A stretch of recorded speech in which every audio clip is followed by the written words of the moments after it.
there ain't nothing I can do, nor nothing I can say, that folks don't criticize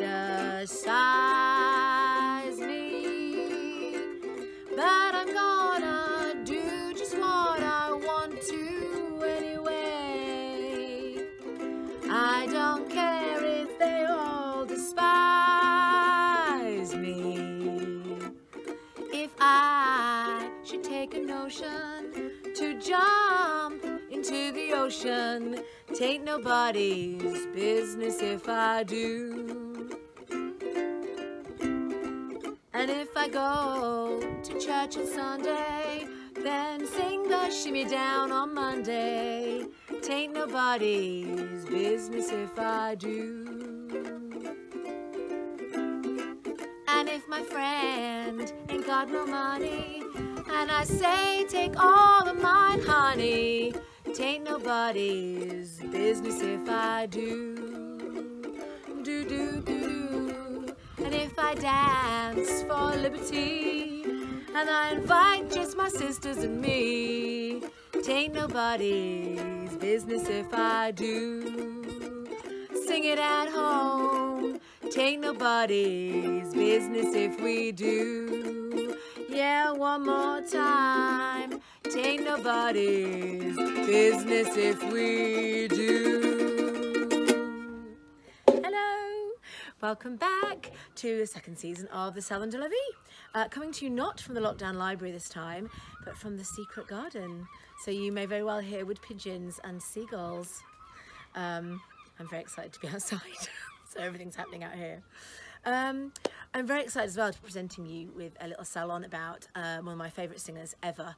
We're not going to drink her favourite cocktail tonight. I've got a dirty martini, which is when you make I went with the gin martini, but you put a couple of spoonfuls of the brine into the martini, so you might see a little oily slick on the top there. I've gone for something suitably filthy. Oh yeah, that's good. Because the favourite cocktail of my favourite singer was actually called a stinger, and it was 2 parts cognac and 1 part creme de menthe. So I didn't want to drink that, so I drank something else that other people find disgusting that I love as a sort of homage, in a roundabout sort of way. But the person we're going to homage all together is the fantastic Lady Day. Toast to Billie Holiday. Let's go there one more time. Wow. She is someone that I'm very excited to talk about. I'm just going to start by telling you about her audition. So she first got into singing because she went to be a chorus girl, and then they didn't want her to be a dancer, and they were a bit like, yeah. And she was like, oh, I've really worked hard, please don't just like, that's my one shot. So they were like, go on then, what else can you do? She's like, well, I really love Bessie Smith, I could sing you a song of hers. And then she just absolutely smashes the song out of the ballpark, and of course they straight away hire her. Bessie Smith was the song that I first sung you. She made that very famous, and I love so much the attitude of it. Ain't nobody business if I do, and that attitude runs through Billie Holiday's work as well. But then you get into like verses like 3, 4, 5, and they're all really like, I don't know, about letting your man beat you up and rubbish like that. And I've always been really conflicted about them. But then I realised, of course, that those verses, Bessie Smith and Billie Holiday made those songs famous, but they didn't write them. Not that one anyway. And some men wrote those songs, the lyrics for them. So I just substituted those verses out and put some of my own at the beginning there. If you go back, you can probably guess which one I wrote. So yeah, taking some right liberties in my excitement about season 2. I'm being joined in this season by the wonderful Kudzi, a great friend of mine, and she and I had a little chat about Billie Holiday and her very different role in our lives. So I'm going to just show you that chat before we do anything else. Hola. Hello. So we're going to start with Billie Holiday. Because we're going to kick off the season with her. And I don't know about you, but I didn't grow up with the sound of her in my family's musical archive, really. They were very, you know, the Beatles and Crosby, Stills and Nash and things like that from their own youth, I suppose. And then I remember I probably came to her through loving theatre and show tunes. But I really remember hearing her voice and loving it and thinking, I know this sound. And then finding out years later that was Billie Holiday.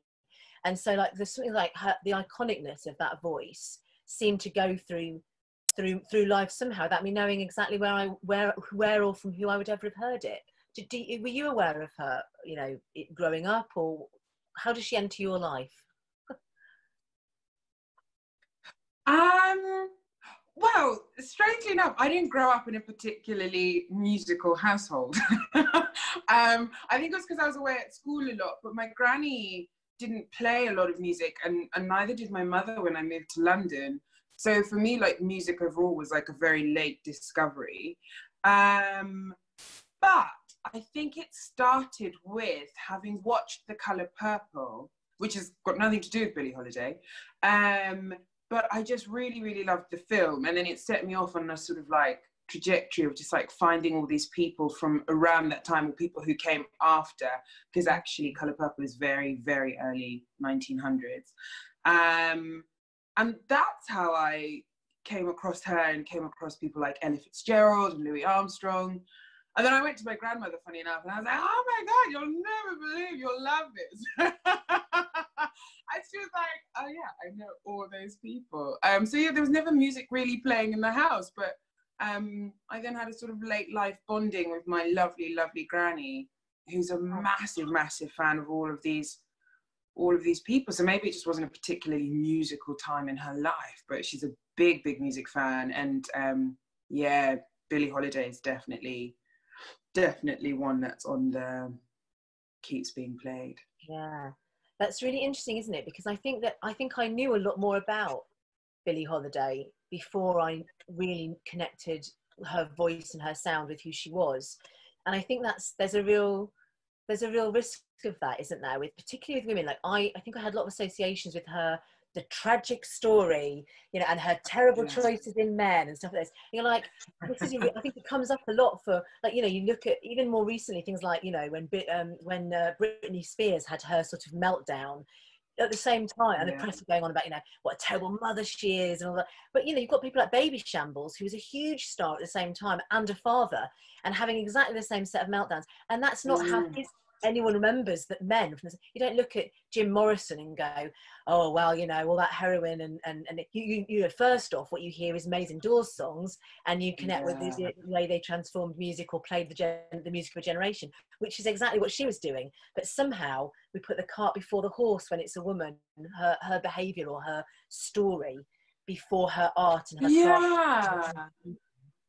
Yeah, and then I sort of think it sort of romanticizes this idea that art is suffering.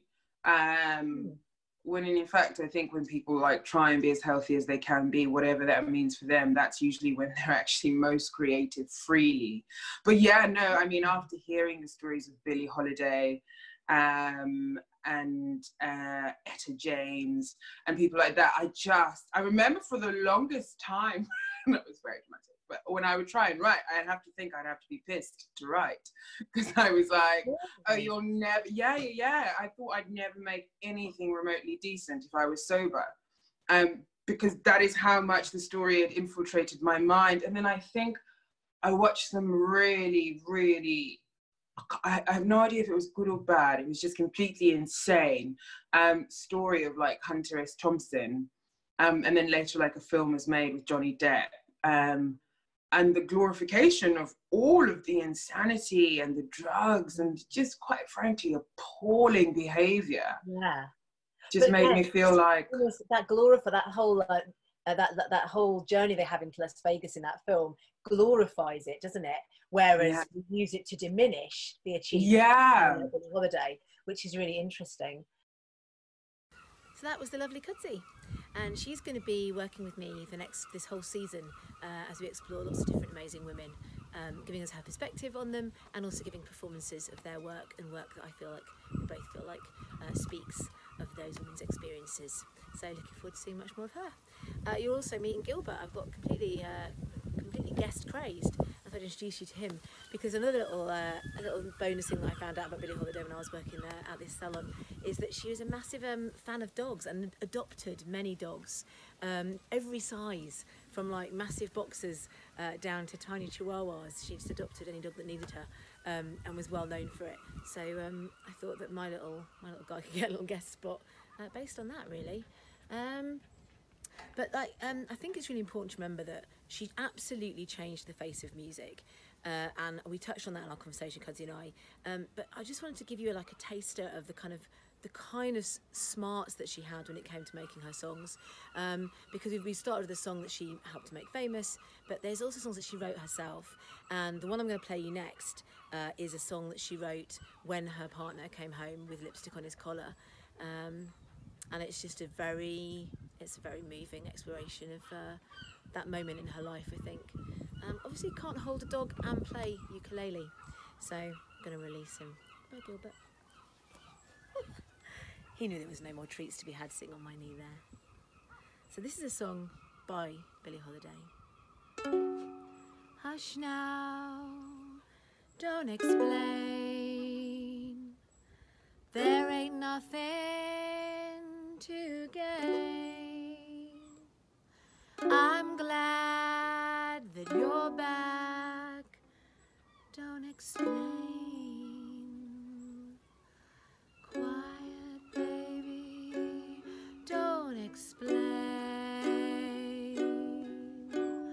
There ain't nothing to gain. Skip that, the lipstick, don't explain. You know that I love you, and what love endures. All my thoughts are of you, I'm so completely yours. Don't wanna hear folks chatter, 'cause I know you cheat. Right or wrong don't matter when I'm with you, my sweet. Hush now, don't explain. Don't you know you're my joy and my pain? My life is yours. Don't explain.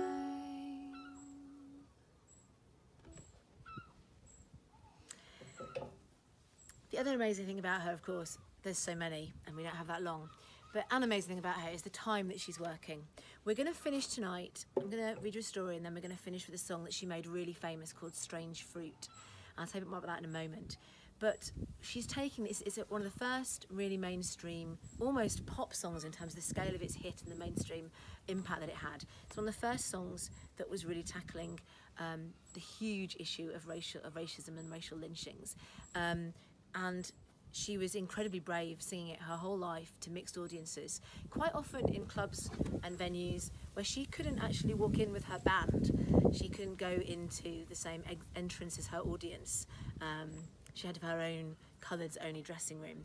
And I thought to just give a slight context about that period of time as a performer, I would do you a quick story that I found a few years ago by Dorothy Parker, denizen of one of our earlier salons, called Arrangement in Black and White, just for a kind of light touch context on this and what the experience might have been like at that time.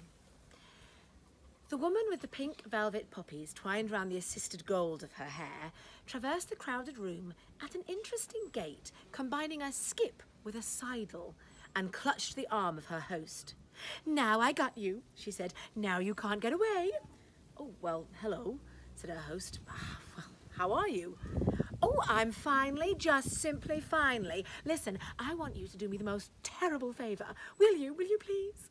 Pretty please." "What is it?" said the host. "Listen, I want to meet Walter Williams. Honestly, I am simply crazy about the man. Oh, when he sings those spirituals.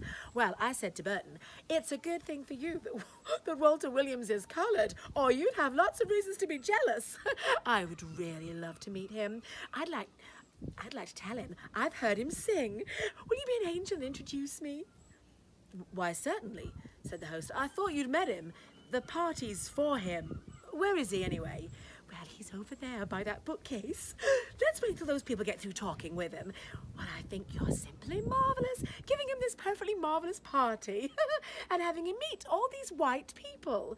Isn't he terribly grateful? I hope not, said her host. Well, I think it's terribly nice. I do. I don't see why on earth it isn't perfectly all right to meet coloured people. I haven't any feeling at all about it, not one single bit. But no, he's the other way. You know, he comes from Virginia. You know how they are there. Did he come tonight? Said our host. No, he couldn't. I'm a regular grass widow tonight. I told him when I left, there's no telling what I'll do, I said. He was just so tired out he couldn't move. Isn't it a shame? Said our host. Wait till I tell him that I met Walter Williams. Oh, he'll just die. We have more arguments about coloured people. I talk to him like I don't know what. I get so excited. Oh, don't be so silly, I say. For I must say, well, for Burton, he's a heap broader-minded than most of those Southerners. And he's awfully fond of coloured people. You know, he had this old coloured nurse, this regular mammy, and he simply loves her. Why, every time he goes home, he goes out to the kitchen to see her, and he does every day, to this day. All he says is, he hasn't a word to say against coloured people as long as they keep their place. He's always doing things for them, giving them clothes, and I don't know what at all.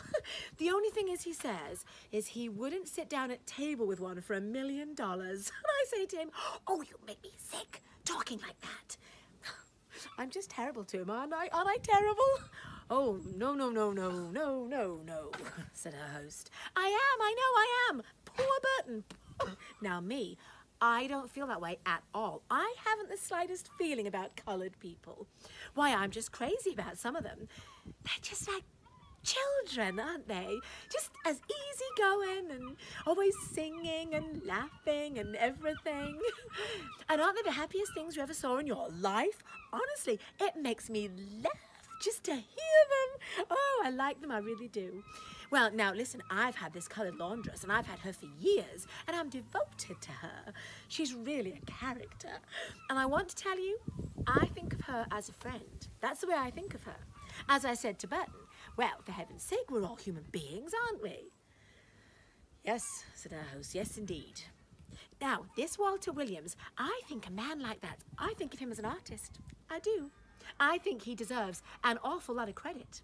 Goodness, I am so crazy about music or anything. I don't care what colour he is. I honestly think if a person is an artist, nobody ought to have any feelings at all about needing them.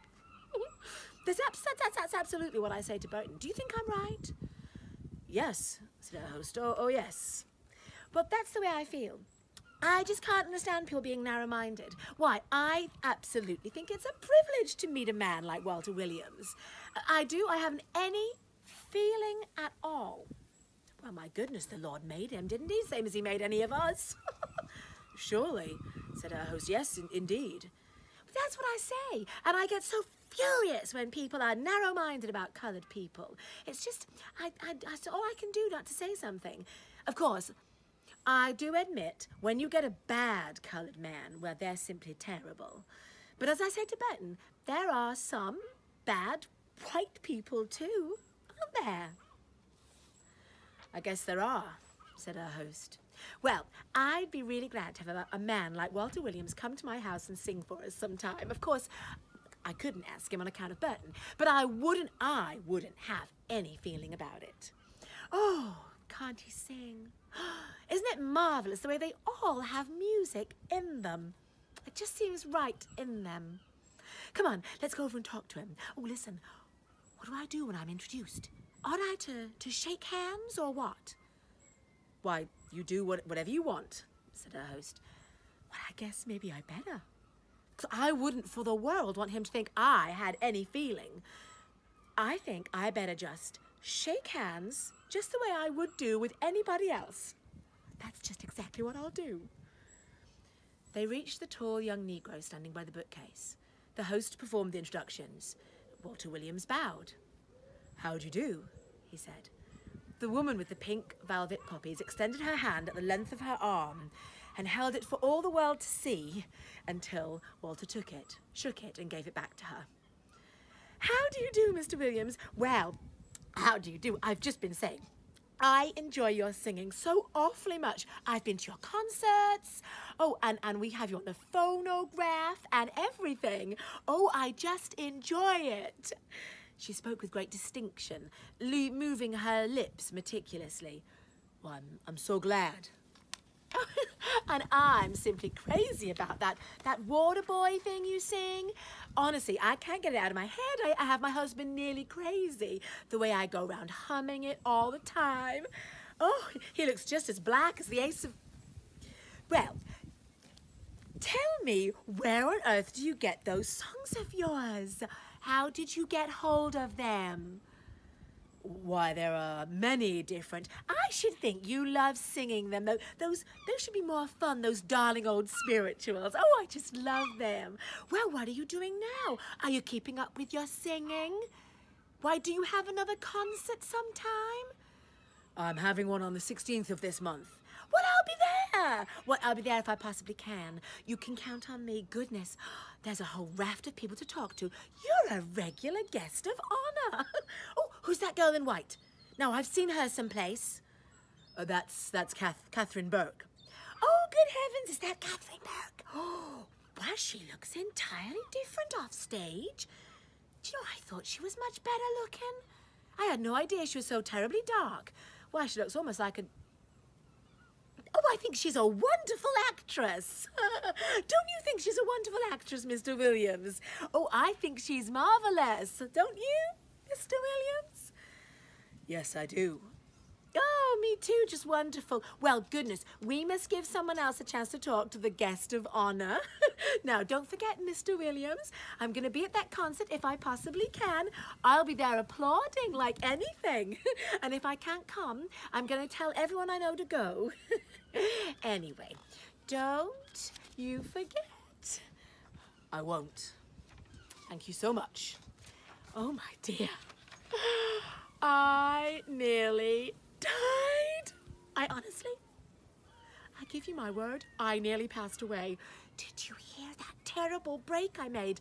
I was about to say Catherine Burke looked almost like a... Well, I just caught myself in time. Do you think he noticed? I don't believe so, said her host. Well, thank goodness, because I wouldn't have embarrassed him for anything. Oh, he's awfully nice. Just as nice as can be. Nice manners and everything. You know, so many coloured people, you give them an inch and they just walk all over you. But he doesn't try any of that. Well, he's got more sense, I suppose. He's really nice, don't you think so? Yes, said her host. I liked him. I haven't any feeling at all because he's a coloured man. I felt just as natural as I would with anybody. Talked to him just as naturally and everything. But honestly, I could hardly keep a straight face. I kept thinking of Burton. Wait till I tell Burton I called him Mr.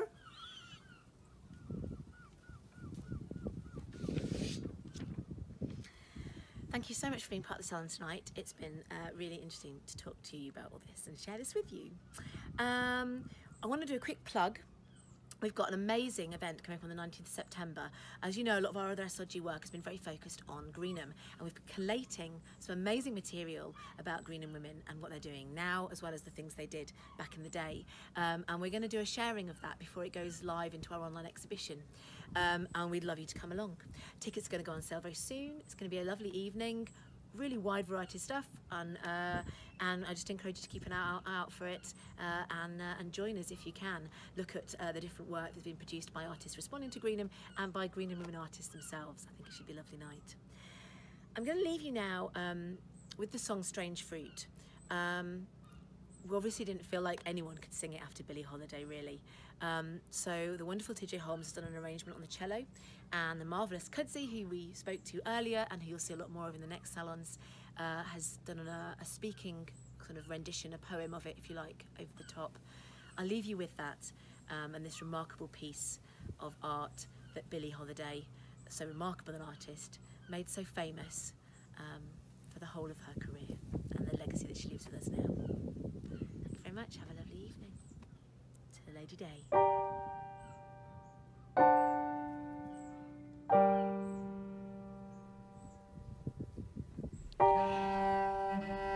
southern trees bear a strange fruit.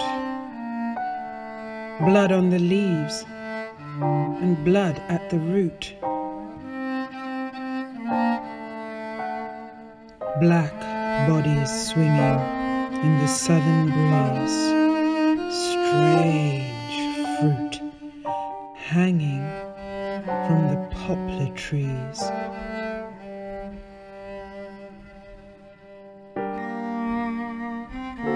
Pastoral scene of the gallant South.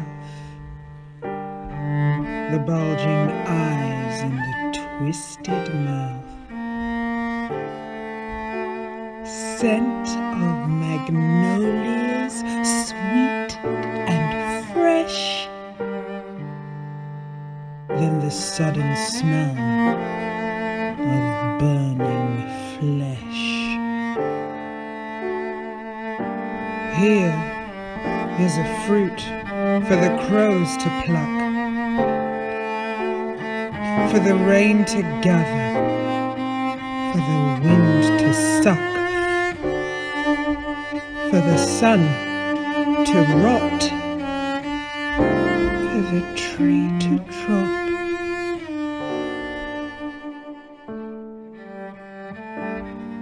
Here